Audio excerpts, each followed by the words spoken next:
o dia em que o Tite foi pego fumando, hein? Esse aqui é definitivamente um dos momentos mais incorretos da Turma da Mônica. E a cena em questão faz parte de uma historinha chamada Não Acabe Com Você, uma historinha publicada numa revistinha lá de 1985, e que obviamente foi criada com a intenção de alertar as crianças sobre os perigos do cigarro.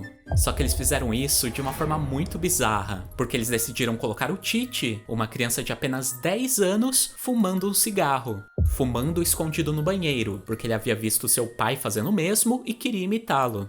Bom, mas por sorte a Mônica viu a fumaça, e achando que era fogo, foi lá e arrombou a porta, pegando então o Tite com cigarro. Depois disso, ela passou a alertá-lo sobre os malefícios dessa droga, até que felizmente conseguiu convencer de que cigarros não eram legais. Uma intenção até que boa, né? Só a execução que foi bem estranha. E o dia em que o Chico Bento ficou bêbado? Esse aqui é definitivamente um dos momentos mais incorretos da Turma da Mônica. Mano, eles deram uísque pro Chico beber. E esse caso aí aconteceu numa historinha chamada O Almoço da Concórdia, de 1987, cuja história começa com a Rosinha convidando o Chico para um almoço na sua casa, mas pedindo para ele se comportar e não agir como criança, que é o que de certa forma ele faz. Ele arruma o cabelo, veste terninho, gravata borboleta e vai até a casa dela.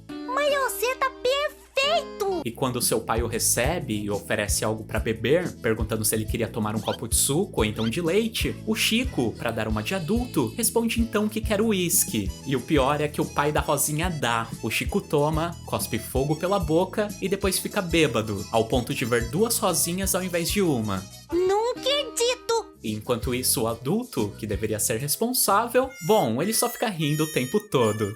Ei, você sabe por que a Magali sempre tá com fome? Bom, a explicação para ela ser magra é do seu metabolismo acelerado. Mas e quanto ao apetite? Será que também existe uma explicação para ela comer sem parar? E o pior é que existe sim, e isso foi revelado numa historinha chamada Reencarnação, cuja história começa contando sobre as várias reencarnações de um casal que prometeu amor eterno lá na Idade Média, mas que devido a vários casos onde eles foram obrigados a se separar, a garota passou então a comer desesperadamente, como forma de preencher o vazio deixado pelo seu amado. E a Magali, obviamente, é mais uma reencarnação dessa menina. E nessa revistinha, ela reencontra essa sua alma gêmea na praia. Inclusive, ela perde a fome quando está com ele. Só que aí o Quinzinho aparece com uma cesta gigante de comida e o menino enciumado vai embora, separando mais uma vez o casal da lenda.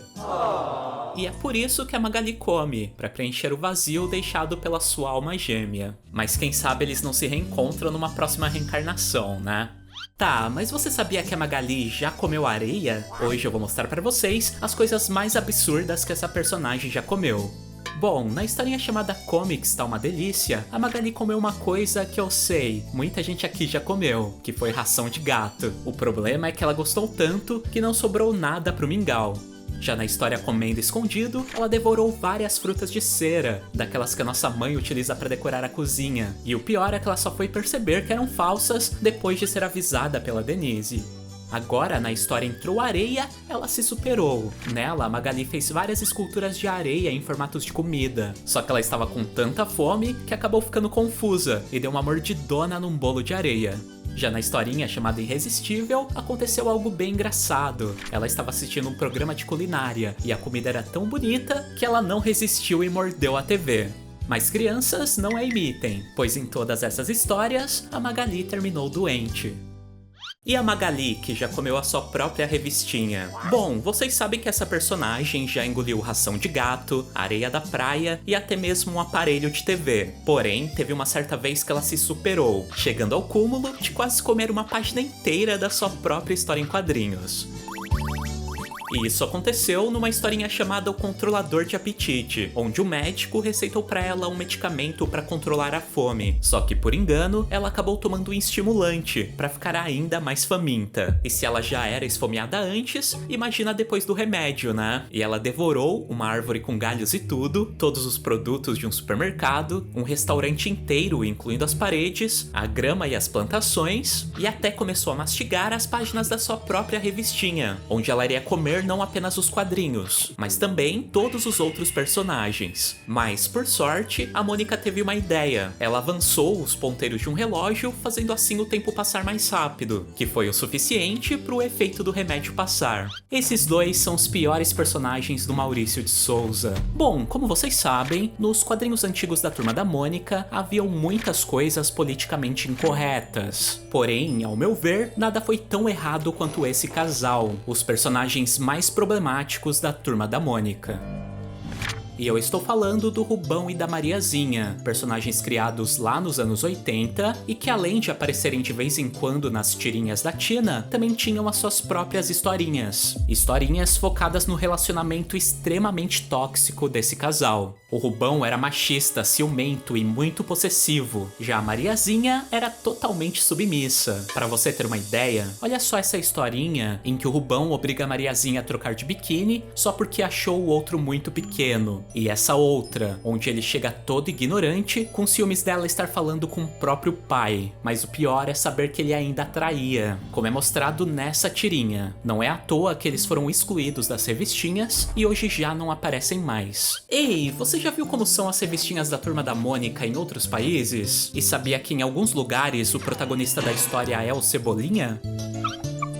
Bom, vamos começar com a mais famosa de todas, que é a versão americana, a Mônica and Friends, que anteriormente era chamada de Mônica's Gang. Daí temos as revistas em espanhol, Mônica e sus amigos, a japonesa, que é Mônica e amigos também, a italiana, La Banda de Mônica, já na francesa temos como tradução Mônica e sua turminha. Na Suécia, as revistinhas já ganharam um título diferente, Glada Geniet, a turma feliz. Na Indonésia já se chama Mônica Dan Kwan Kwan, que significa Mônica e amigos. Já na Noruega, o protagonista é o Cebolinha, que lá se chama Jeppe, e o título é Jeppe e sua turma. Na Alemanha, o Cebolinha também é o principal, e o seu nome é Frats, ficando Frats e amigos. Daí temos a grega, que a tradução é Mônica e sua turma. E por fim, temos a mais diferente, que é a dinamarquesa, Pulkerne, que se traduz como os pregos. Mas e aí, quantas dessas você conhecia? Você já viu esse meme super confuso da Turma da Mônica? O que o Cebolinha pergunta, Cebolinha, quem é essa? Para duas Mônicas. Uma delas responde, é minha irmã gêmea. E depois uma vira para outra e fala, enganamos ele direitinho. Enquanto uma delas tira uma máscara de Mônica, mas continua com o mesmo rosto. Confuso, né? Mas deixa que eu explico. E o contexto desse meme começa com mais um plano infalível do Cebolinha, onde o Cascão iria se disfarçar como ele próprio se disfarçaria de Mônica para enganar a baixinha dentuça. Mas só que a Mônica acabou descobrindo e decidiu contra-atacar antes deles agirem. Ela pediu para Magali se fantasiar como ela própria também usou uma fantasia dela mesma, daí foram lá e prenderam o Cebolinha antes que ele vestisse a fantasia. E por fim foram atrás do Cascão, que por sua vez já estava fantasiado de Cebolinha. E esse, achando que uma delas era o Cebolinha original disfarçado, perguntou, Cebolinha, quem é essa? E está aí a explicação do meme. Ei, você sabe qual foi o primeiro plano infalível que os meninos do bairro do Limoeiro bolaram para tentar derrotar a Mônica? E você sabia que esse primeiro plano não foi criado pelo Cebolinha?